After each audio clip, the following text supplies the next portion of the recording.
Assalamualaikum warahmatullahi wabarakatuh. Waalaikumsalam warahmatullahi wabarakatuh. Nah, kita di sini itu mau menjalankan tugas dari mata kuliah etika dan hukum media dari Stikom Bandung, Sekolah Tinggi Ilmu Komunikasi Bandung. Nah, tugas yang diberikan kali ini kita ada lebih ke mereview tentang suatu kasus, dan kita ada satu kasus yang akan dibahas sama kita bertiga di sini. Tentunya dari segi, tentu tumpuannya itu dari segi etika dan hukum media. Nah, jadi acuannya dari etika dan hukum media tadi. Nah, kasus yang kita akan bahas ini mengenai tentang podcast konten kreator yang bernama Coki Pardede dan Indah G. Kalau di akun YouTube-nya itu ada di akun YouTube Indah G Podcast. Nah, sebenarnya podcast ini tuh di upload 3-4 bulan ke belakang. Namun akhir-akhir ini konten ini tuh mulai mencuat lagi karena mengenai isi dari obrolan tersebut yang cukup kontroversial. Nah, kenapa kontroversial? Nah, itu karena basic dari si Coki Pardede itu kan komika, dan materi-materi yang diangkatnya tuh tentang dark comedy, dark humor, dark jokes.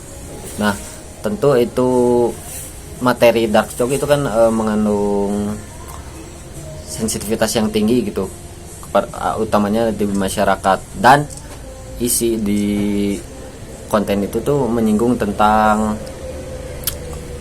isu Israel dan Palestina ke pemboikotan.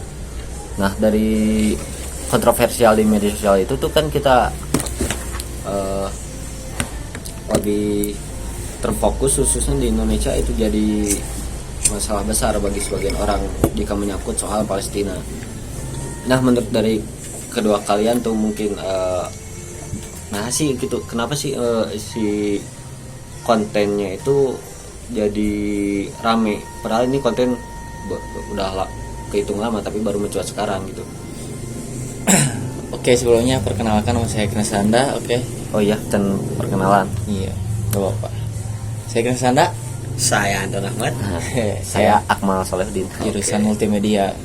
Kalau saya jurusan multimedia. Oh, saya anak PR. Si paling PR. Paling PR. Sebelumnya saya pengen tahu latar belakang dari kedua konten kreator ini. Yang saya ketahui itu cuma Coki Pardede, karena dari dulu udah berapa tahun dia berkecimpung dalam dunia entertainment. Dia seorang komika, seorang artis lah. Pada dahulunya pernah menjadi salah satu komika favorit di Indonesia mungkin karena gaya komedinya yang berbeda. Gaya komedi yang berbeda karena melakukan gaya dark jokes yang tadi. Kalau Indah G saya kurang tahu sih dia latar belakangnya bagaimana. Yang saya tahu dia hanya seorang YouTuber yang konten isi kontennya mungkin podcast. Ya, podcast. Kebanyakan emang podcast. Dan emang cukup kontroversial.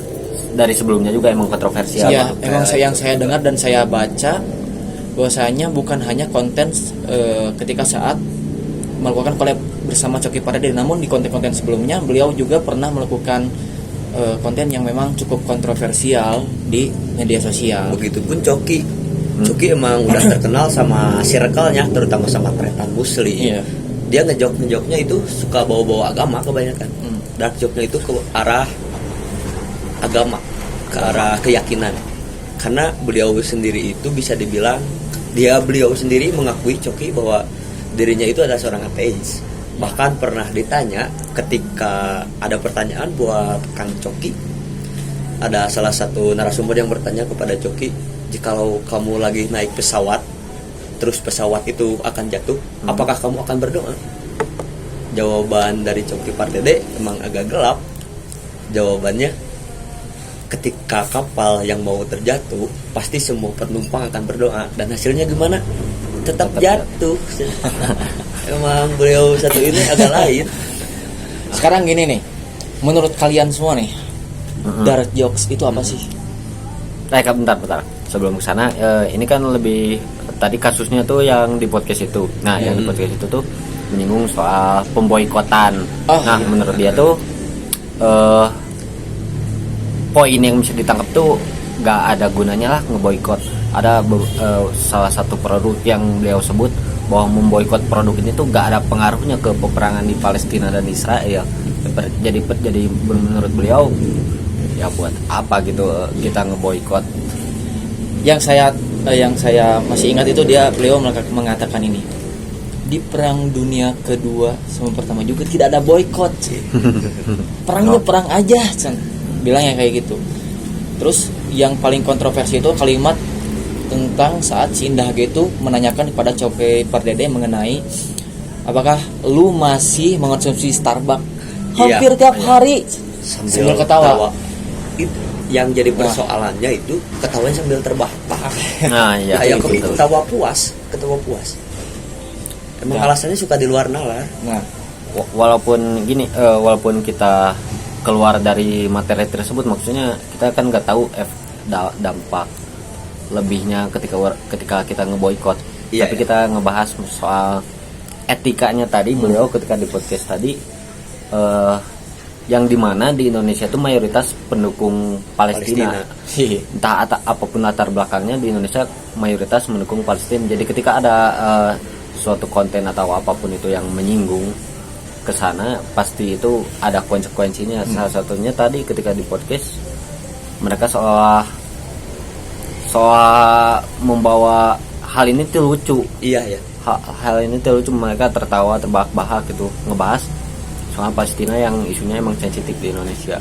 Dan di komen YouTube-nya juga bukan mayoritas Muslim juga yang mempersoalkan ini, bahkan yang non Muslim juga merasa kurang simpati, kurang respect kepada Coki, karena ini sudah bukan menyangkut lagi soal agama. Kalau di perang Palestina Israel sudah masuk ke ranah kemanusiaan. sebenarnya kalau dalam konteks dalam konteks obrolan, beliau mengatakan itu fine-fine aja karena kita tuh bebas untuk beropini. Kan itu masih banyak yang bilang, bahkan sesama muslim juga ada yang masih masih tidak setuju tentang boykot. Yang jadi titik masalahnya adalah dia berbicara seperti itu dalam platform yang cukup besar dan bisa diakses oleh semua orang, termasuk anak-anak. Sebenarnya di konten-konten sebelumnya biasanya ketika ada dark joke yang memang dark joke-nya itu akan mengarah kepada suatu komunitas atau suatu lembaga ya sebutnya, biasanya suka disensor. Biasanya disensor. Soalnya saya juga salah satu penikmat komedian Tretan Museum dan Coki Pardede. Emang kebanyakan juga pernah diundang Coki itu di podcast Dedi. Nanti kalau emang joke-nya gelap banget, saya pasti akan sensor dan gitu. Pas kata-kata yang mungkin saya juga jadi gak tahu, langsung pas kata-katanya tit. Makanya memang saya setuju bahwasanya Coki Pardede itu berpasangannya harus sama Tretan Muslim, karena Tretan Muslim itu anggaplah sebagai penyapu. Penyapu. Sedangkan ini di konten ini Indah G sama Coki Pardede yang sama-sama blunder dua-duanya. Iya benar. Sama-sama mohon maaf, sama-sama goblok gitu. Soal dark jokes gak akan disapu gitu, karena memang dua-duanya sama gak takut. Malahan yang saya baca juga kayak di TV One News ini mengangkat, kan kemarin saya buka di YouTube, kata reporter dengan satu analisis berita, ketika kita bikin podcast itu emang sudah temanya ditentukan dan sudah ada maksudnya udah ada kesepakatan antara kedua belah pihak mau membawakan itu, dan itu tidak disensor. Emang itu sengaja biar mereka viral, karena Coki ini emang orangnya gak mementingkan hal positif negatif, yang penting namanya ke up udah. Ya nih mau ngomong nggak? Kalau mungkin kita masuk ke definisi dark jokes mungkin tadi. Siapa? Menurut kita kan Pak Akmal gimana dark joke? Kalau di Indo itu anggaplah tabu mengenai dark jokes itu cuma ada beberapa gitu yang mengangkat materi tentang dark jokes. Karena kalau melihat kultur di Indonesia itu emang sensitif, akan menyinggung banyak orang gitu, apalagi mengenai agama gitu ataupun ras di Indonesia yang kulturnya emang beragam gitu. Nah, masuk ke sana definisi dark jokes itu teh gimana sih gitu, Mus? Ada referensi gak gitu dari Menurut Kang Anton? Bro? Kalau yang pernah baca dark joke itu kayak istilahnya sih komedi hitam yo. Komedi hitam. Komedi hitam. Bisa Komedi hitam. ya black humor, Black humor. jokes, banyak sebutannya. Kalau mungkin kalau dalam biasanya suka diilustrasikan dengan gambar es batu nih. Kalau dalam internet dengan internet Facebook di atas, deep web, dark web di bawah. Ya, mungkin karena itu. Iya. Mungkin itu ilustrasinya. Tapi kalau dilihat dari, kita harus memahami apa sih pandangan Coki Pardede tersebut mengenai dark jokes. Kalau yang pernah saya tonton dan juga baca, pemikiran beliau seperti ini terhadap dark jokes. Beliau menjelaskannya seperti ini. Jepang dan kawasan Indonesia Asia itu berada di ring of fire ya. Iya, Di bawah. Yang berpotensi akan gempa kan? Iya. Akan Gempa gunung berapi. gunung berapi. Nah, itu kan fakta. Emang betul. Itu fakta bahwasannya kita itu berada di kawasan ring of fire dan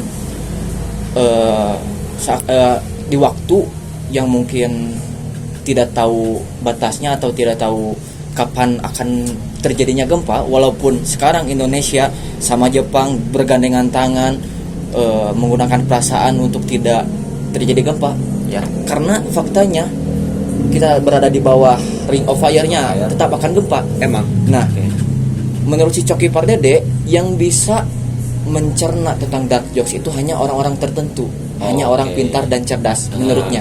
Karena orang pintar dan cerdas itu akan bisa membedakan yang mana fakta dan yang mana perasaan. Di sini yang menurut saya kontroversial.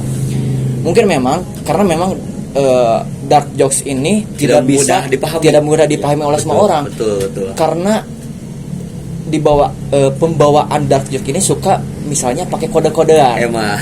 Betul Sekali betul. Nah, ini yang menjadi kontroversial. Memang tidak semua orang bisa memahami tentang dark jokes. Nah, beliau mengatakan bahwasanya hanya orang pintar dan cerdas, hanya orang pintar yang tidak mudah tersinggung akan dark jokes yang dia keluarkan. Seperti itu. Ya jadi dark jokes itu punya segmentasi pasarannya sendiri mungkin. Betul. Karena memang hampir setuju ketika salah satu ciri orang cerdas itu bisa membedakan konteks. Jadi nggak semua obrolan itu disamakan dengan satu konteks. Dia bisa membedakan konteks ini, ini kesini, ini kesini. Dan ketika materi jokes itu sebenarnya bisa jadi alat buat mengkritisi sesuatu dengan cara yang satir gitu. Sebenarnya ini tergantung bagaimana pembawaannya. Mungkin entah dari segi politik itu bisa mengkritisi sesuatu isu dengan dark jokes tadi. Cuman kalau konteksnya ke yang tadi di Palestina emang berlebihan. Iya. Karena seperti ini, beliau sampai menyatakan seperti ini.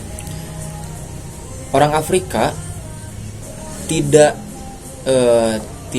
ditertawakan mereka kelaparan, ditertawakan juga mereka tetap kelaparan. Jadi pilihannya apa? Jadi bercandain. Beliau ngomong gitu. Emang. Sekarang kita lihat konteks tentang isu di Israel dan Palestina, itu bukan hanya tentang kelaparan, tapi tentang kemanusiaan, tentang penjajahan teroris dan banyak permasalahan di sana, bukan hanya tentang kelaparan. Nah, itu yang menurut saya menjadi titik permasalahannya, bukan hanya karena kelaparan terus dibuat dark jokes gitu. Seharusnya beliau juga berpikir bahwasanya kalau ini dibuat dark joke gimana nih kedepannya dampaknya. Beliau itu cuman pengen dirinya ke up, udah itu aja, namanya naik lagi. Jadi kebanyakan juga Coki nih kalau bikin kontroversi pasti namanya udah mulai meredup. Ketika namanya udah mulai meredup nih, dia suka ada pemikiran-pemikiran baru yang mungkin bisa menjadi kontroversi, dan itu dia suka.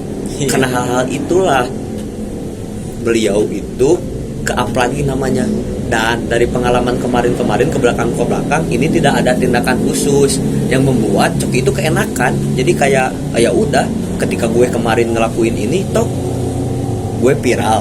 Oke lah, viralnya kontroversi, tapi habis itu nama gue naik lagi, gue diundang lagi ke podcast ini. Nah itu yang diharapkan. Gak ada tindakan khusus terhadap beliau. Kalau itu benar juga, karena beberapa kali dia juga terkena kontroversi yang semacam gini tuh gak ada tindakan lanjut. Mungkin Emang dari segi hukum bahkan ada yang bilang emang gak ada hukum pasal tertentu, yang spesifik Benar. yang bisa menjerat si Coki ini. Jadi sulit sih ketika kita belum ada hukum yang bisa mengatur itu. Jadi emang betul bang. Ketika saya nonton di podcast yang kemarin juga kan, nah, yang kata hostnya Pak siapa ya kalau nggak salah, Pak Mahfud gitu kalau nggak salah, tapi bukan Mahfud MD guys. Pak Mahfud. MD-nya apa? Mahfud MD. di TV One. Iya, di TV One. Kata reporternya menanya, kalau dari segi hukumnya ini gimana? Beliau menjawab ini, nah kalau dari segi hukumnya emang bingung mau dibawa ke arah mana. Ke ranah hukum gimana? Karena kalau dari segi penistaan agama juga ini tidak masuk, gak ada pasal khusus yang mengatur tentang, karena bukan sesuatu yang apa sih merugikan kata beliau. Oke. Jadi gak ada pihak yang merugikan, cuman orang-orang tersinggung. Iya. Ya, Tersinggung. Jadi gak ada yang dirugikan, cuman tersinggung. Jadi kalau dibawa ke ranah hukum juga ini bingung katanya oleh analis hukum tersendiri. Dan beliau bilang salah satu caranya untuk membuat beliau jera adalah dengan cara kepolisian memanggil kedua belah pihak antara Indah dan Coki, terus diberi nasihat lah, himbauan gitu lah. himbauan. Iya. Jadi emang kepolisian di sini yang harus bergerak. Kalau dari segi hukum memang agak sulit. Kalau dilihat dari pasal emang beliau tidak terkena pasal apapun. Iya betul. Memang saya juga kurang setuju kalau misalkan mereka kedua influencer tersebut dihukum, karena tumpuan hukumnya dari mana gitu. Iya, betul. Mau tentang penistaan agama tidak ada. Tidak masuk, Mau tidak tentang masuk, pencemaran nama baik Tidak masuk. tidak masuk. Dia karena dia tidak menyebutkan suatu lembaga ataupun komunitas. Iya, karena kan pas konteksnya itu pas beliau bilang, lu ngeboikot Starbucks gak?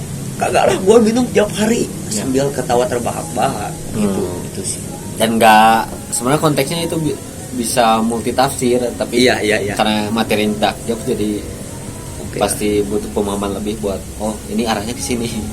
Ya. Jadi itulah Nah. cerdiknya tuh gitu, jadi nggak kena pasal. Inilah sebenarnya tugas Kominfo. Iya, betul sekali. Karena kan sebenarnya ada hukum, tapi hukum ya gimana ya? Hukum yang berapa namanya tuh? Yang berlaku di media sosialnya. Tugas siapa lagi? Oke. Iya, betul. Ya, UITE. Iya.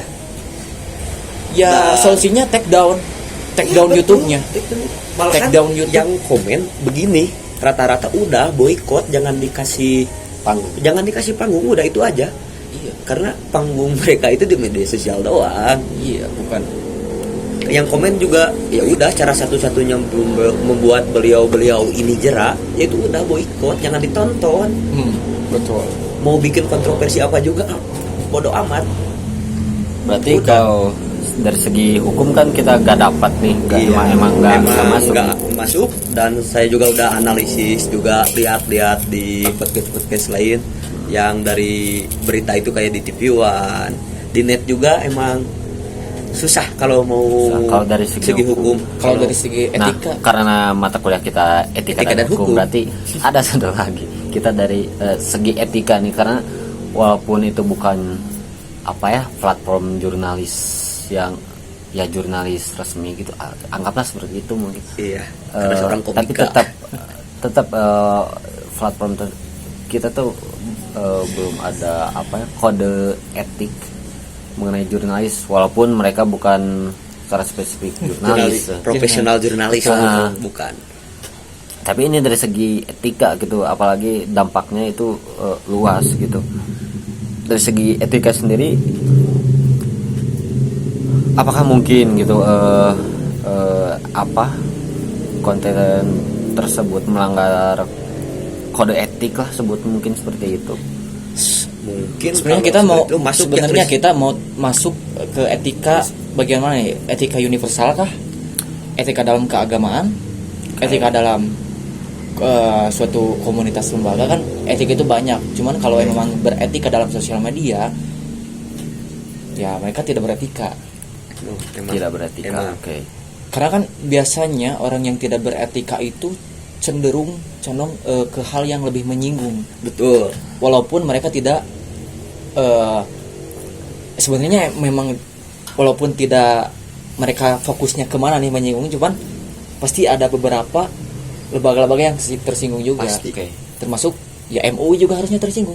Pasti. Karena mereka juga yang mendukung boykot. Oke. Iya, MUI iya. tersebut. Berarti definisi etika sendiri kan kalau gak salah, setahu saya itu etika itu harus mengikuti mayoritas kalau gak salah. Walau ini di luar benar atau salah ya, tapi ketika kita mengikuti mayoritas ya kita harus mengikuti etika yang berlaku di mayoritas tersebut. Kita bisa berbeda etika dari mayoritas dengan konsekuensi ya mungkinkah dikucilkan, dianggap berbeda, dianggap aneh dengan konsekuensi seperti itu. Jadi mau tidak mau ketika tinggal di mayoritas di Indonesia Muslim terus emang pro Palestina ya. Anggap konteksnya ke sana, kita bakal mau tidak mau jika kita berbeda pandangan Ya ada udah, konsekuensinya udah, pasti ada. dirujak gitu. Menurut saya ini, menurut pandangan saya sih sebenarnya masalahnya bukan dari Coki Pardede dan Indah Faiz, tapi pertanyaan saya kenapa tidak ada hukum untuk yang melanggar etika, maksudnya gitu. Oke. Hukum beretika. Soalnya terlalu banyak kasus yang melanggar etika dan ujung-ujungnya dibiarkan saja. Ya ujung-ujungnya dibiarkan saja, tidak ditindaklanjuti. Nah Itu sih sebenarnya kita tidak terlalu bisa menyalahkan mereka berdua karena mereka iya. juga Keenakan, Chris. iya Keenakan. karena tidak ada aturan yang tertulis Nah. mengenai mereka tidak boleh menyinggung, tidak boleh ngomong bla bla blanya. Karena paling sama saja dengan diberikan fatal kebebasan. gini, Chris. Sesudah mereka bikin kontroversi, terus minta maaf, udah kelar, selesai. Semua konten kreator pun begitu. Begitu. Sekarang. Kontroversi, terus klarifikasi, video minta maaf, udah. besoknya tinggal milih lagi mau kontroversi mau enggak, tinggal minta Iya, maaf gitu. nah, itu. Nah, itulah. Ya, itu mungkin yang jadi PR karena ketertinggalan regulasi di Indonesia mengenai UU ITE gitu. Kita masih longgar lah UU ITE Emang kita banget. mengenai kominfo apa lagi kalau ngait ke sana kan. Jadi Soalnya- PR. Iya sih. Nah, satu lagi mungkin mengenai tadi kan mereka anggap tidak setuju dengan boykot. Iya. Dari pandangan kalian pribadi gitu sebagai warga negara Indonesia terutama Muslim gitu Oke. yang mendukung Palestina. Kalau dari saya sendiri mungkin setuju untuk boikot ini. Kenapa? Semisal ya, kan kalau beliau bilang mah ketika adanya boikot, gak adanya boikot, perang-perang sebelumnya juga terjadi. Kalau emang boikot menjadi solusi, kata beliau, kata Coki, mungkin di perang-perang sebelumnya udah solusinya boikot, perang tidak akan terjadi atau perang selesai. Tapi tidak cukup sampai di sana kalau menurut saya sendiri. Mungkin emang ini jangkanya tidak pendek atau langsung kejadian ketika kita memboikot suatu produk dari Israel, apakah perang langsung berhenti atau tidak.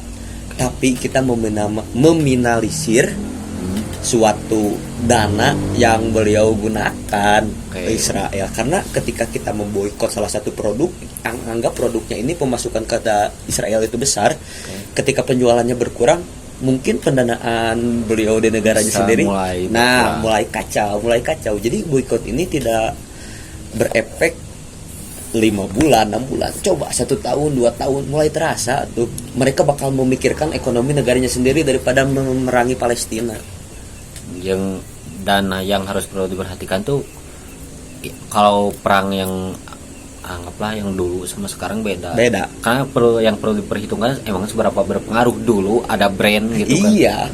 Brand kayak gimana gitu kan dulu brand di media sosial kan agak nggak ada internet gitu maksudnya. Itu udah beda gitu. Coba dari mana? Coba pendanaan mereka buat perang-perang kayak gitu pasti dari. Kalau menurut saya sih uang negara. tentang boykot bagus banget sebenarnya solusi, karena kan boykot ini pertama kali disuarakan oleh Iran kan. Iya, benar kan? Betul. Kan karena memang sebut saya kalau Akmal gabung ke salah satu komunitas yang membela Palestina. Karena ketika mereka kumpul rapat-rapat, isinya itu cuman hanya ujaran kebencian terhadap Israel, tidak ada solusi. Nah, di sini Iran memberikan solusi daripada kita ngobrol ngalir ngidul ke sana kemari tidak ada solusi, mending kita boikot aja. Betul. Pada awalnya kan negeri Arab tidak setuju karena gimana ekonomi nih? Ini ekonomi cuan nih. Kalau diboikot gimana? Sampai Arab tidak setuju karena langsung Arab bilang, kamu Syiah ya? Dan memang Syiah. Memang Syiah. Tapi memang solusinya itu memang bagus. Pemboikotan ini memang bagus banget. Cuman yang jadi masalah adalah apakah boikot ini memang betul-betul efektif? Menurut saya akan lebih efektif jika kita lebih kompak. Betul. Karena seperti ini, teman-teman. Kita hanya MUI menyuruh kita memboikot barang-barang sehingga dirilis nih barang-barang yang tidak boleh Royco, Starbucks, apalagi Oreo. Tetapi kita tidak memikirkan hal yang lebih besar. Kenapa MUI tidak menyuruh kita, memerintahkan kita untuk memboikot WhatsApp? WhatsApp kan milik Mark Zuckerberg mempublish dirinya bahwasanya menyatakan dia pro Israel, dia akan mendukung Israel. Bahkan dia juga menyebut bahwasanya Hamas itu setan. Nah, tapi ya kalau kita memboikot itu akan jadi kontroversi yang sangat besar. Karena WhatsApp itu sudah menjadi bagian dari kehidupan kita. Memang sekarang ya. Terus Instagram, MUI juga menggunakan platform digital yang dibuat oleh Yahudi. Nah, ini juga justru mereka masih mendukung, masih membiarkan Israel melakukan ekonomi yang lebih stabil lagi. Karena sekarang siapa sih orang yang tidak mempunyai akun Instagram? Betul. Semua orang pasti masukannya dari sana besar gitu. Betul sekali. Ya solusi untuk masyarakat kita harus lebih tingkatkan literasi kita, baca lagi gitu. Siapa musuh kita? Musuh kita Israel. Kita harus boikot kompaknya. Solusinya kita bikin produk sendiri. Sekarang banyak ilmuwan Islam yang memang bukan banyak sih, justru profesor ilmuwan Islam itu makin sedikit. Berarti sebenarnya kalau masuk ke sana itu luas bakal dan lebih panjang lagi. Ranah kita, tapi mengenai tadi kita sepakat sebenarnya kita juga belum research terlalu mendalam mengenai apa dampak boikot terhadap Israel. Tapi setidaknya yang bisa saya pikirkan itu dapat mempengaruhi persepsi publik. Setidaknya ini pendidikan gitu. Jadi ketika kita ngeboikot rame-rame, bagi beberapa orang jadi penasaran kan, kenapa ini diboikot? Apa akar masalahnya? Dicari. Setidaknya walaupun tidak langsung berhenti perang, kita tahu lah soal pendidikannya, soal betul. Entah sejarahnya. Kita mulai mencari tahu bagaimana sih konfliknya, dan mungkin karena orang-orang seperti anggaplah ibu kita yang tidak bermain medsos itu tidak mengetahui tentang konflik-konflik seperti ini. Ketika ramai orang-orang membicarakan boikot seperti kok anggap kan itu menjadi kebutuhan sehari-hari. Kenapa nggak boleh misal? Nah, pasti ibu-ibu seperti itu kalau mencari tahu, bisa nanti gosip, jadi semua orang bisa tahu lah, sesimpel itu. Karena masalahnya kita semua udah kebergantungan terhadap produk mereka. Karena dari awalnya kita sudah kebergantungan. Setidaknya kita dimulai dari pikiran sendiri. Jika kita tidak berani, ada quotes dari Rocky Gerung, jika kita tidak berani bertindak, setidaknya kita berani untuk berpikir. Betul. Nah, dari Krisna sendiri ada pesan-pesan terakhir ya? Iya sih. Jangan terlalu terbawa suasana karena kita juga harus bisa membedakan. Kita lihat saja Coki bilang bahwasanya orang yang bisa mengerti dari Coki itu bukan seperti ini aja. Simpelnya orang seperti Coki Pardede pun meminggirkan perasaannya ketimbang kecerdasannya, karena menurut saya kecerdasan yang paling cerdas itu adalah ketika kita menggunakan kecerdasan dibarengi dengan perasaan untuk Intelektual dan perasaan. Iya, intelektual dan perasaan Emosi. untuk menstabilkan emosi seperti itu, bukan? Karena dari segi moral aja dia sudah menyampingkan itu. Betul. Seperti itu. Mau sepintar apapun, kebanyakan orang pintar itu ya seperti itulah. Intelektualnya yang digunakan tapi perasaannya tidak. Tidak. Iya. Kan Intinya pakai perasaan, perasaan. Guys, dia mau gak pakai perasaan. Silakan Pak Mal, tutup saja lah. Nah, seperti itu mungkin Pak. Terima kasih sebelumnya, juga maaf jika banyak kekurangan dan Iya. kami mohon maaf juga. Terima kasih atas perhatiannya. Semoga kita pun belajar dari obrolan ini. Barusan. Nah, sekian mungkin yang bisa kami bertiga sampaikan. Mudah-mudahan dapat nilai bagus. Iya tuh, Pak. Udah, Pak. Atur nuhun Pak. Sekian. Wassalamualaikum warahmatullahi wabarakatuh. Bye bye. Bye bye. See you Spontan the Pak, next jadi podcast. negaraina iya Pak. See you the Spontan ya. next podcast. Aples Pak. Tengah ge ieu, tengah ge script Pak. Dadah. Adan Pak, dadah.